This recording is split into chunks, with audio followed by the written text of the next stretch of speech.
Pulisic was out injured today for the game against Japan. He got injured earlier this week in training. Apparently, it's nothing too serious. He could actually play against Saudi Arabia. But there are some other things going on around him as well. We saw he definitely was missing for the US today, right? I mean, that was a huge gap there in the attacking play, how he links up midfield and attack, potentially. We haven't seen him a lot for the US, and we haven't seen him a lot for Chelsea. And I wanted to discuss and get your thoughts about his new book, My Journey So Far. That's coming out. He's just turned 24, so there'll be a lot of people saying, oh, does he really need a book? But he has had about an 8-year playing career already, right? Professionally, haven't started so young. So he's won a lot of trophies, played for a lot of big teams in Germany and England already, had a lot of big experiences. But he's come out and had a pop at Thomas Tuchel and said he was dumbfounded and disappointed by Thomas Tuchel not starting him in the Champions League final, second leg against Real Madrid, which Chelsea got through, by the way, and then ended up winning the Champions League.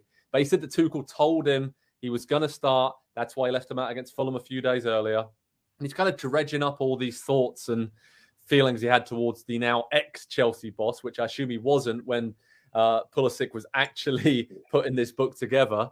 So, Nick Mendola, I'm going to come to you. What's the point of Pulisic telling us this? I know it's a book and you kind of generate interest, right? If you say something juicy and a bit spicy like this.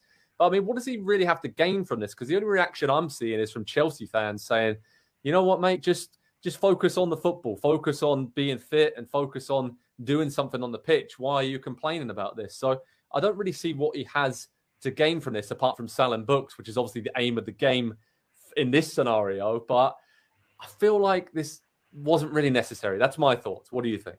So, no, it's not necessary. But if I can add what I believe has been a missing component of the larger conversation online since these comments came out. Just my opinion. Guys, feel free to say I'm wrong.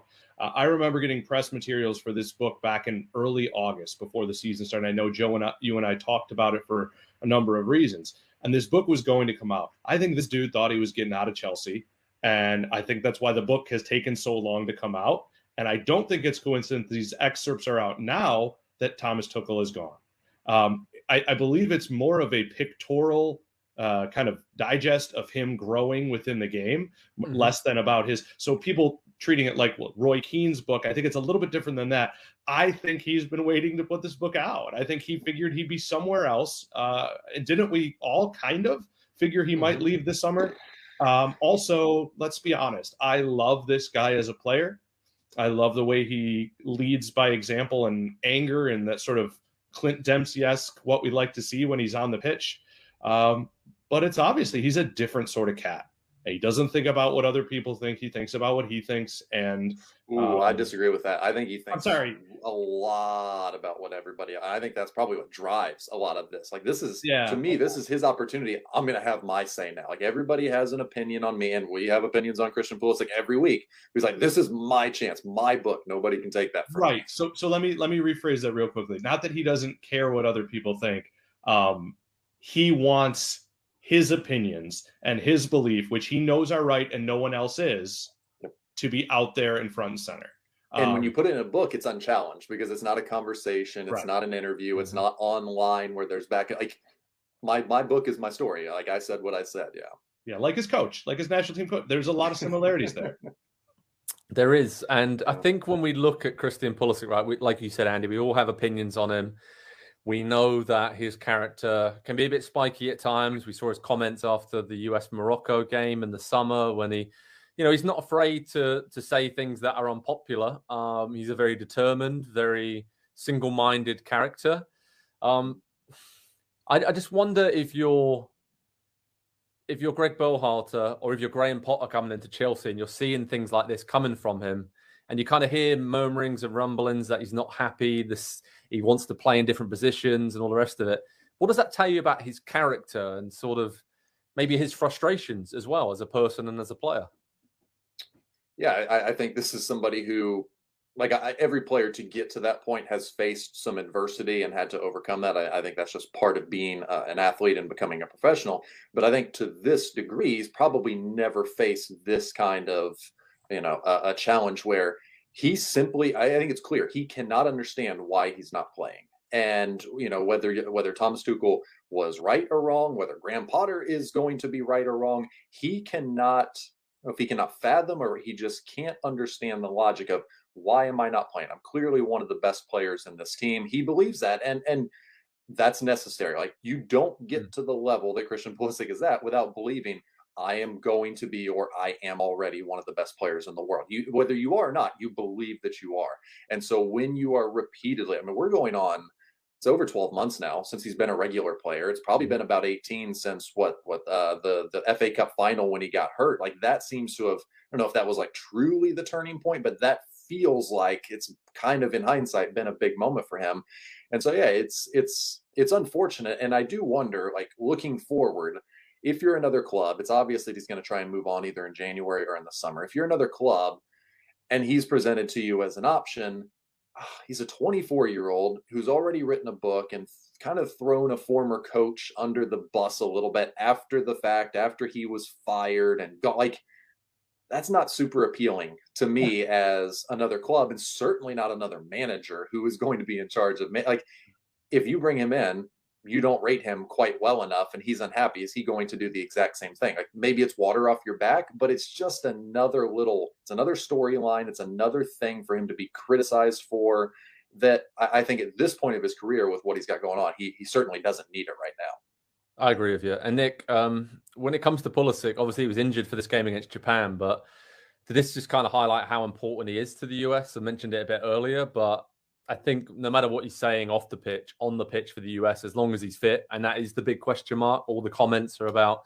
hey, this guy can't stay healthy, he can't stay fit. I have concerns over the course of a World Cup. If the US do make it through the group stages, then can he last 5-6 games in the space of a couple of weeks? Can he actually play all 3 group stage games? I don't know. I can't remember the last time he played. I mean, there was a spell with Chelsea, right, when he was playing wing back at the middle of last season when they had lots of injury issues, where he did play 3 games in like a week, but that's pretty rare. So, yeah, given his injury concerns, that's one thing. But we kind of see his importance to the US, right? So even if he is a bit of an issue off the pitch, on the pitch, the US can't afford to not start him and have him be the focal point of their attack, right? I think he's a heck of a player. I mean, that's the difference. You put up with a lot of that nonsense because he's your best guy.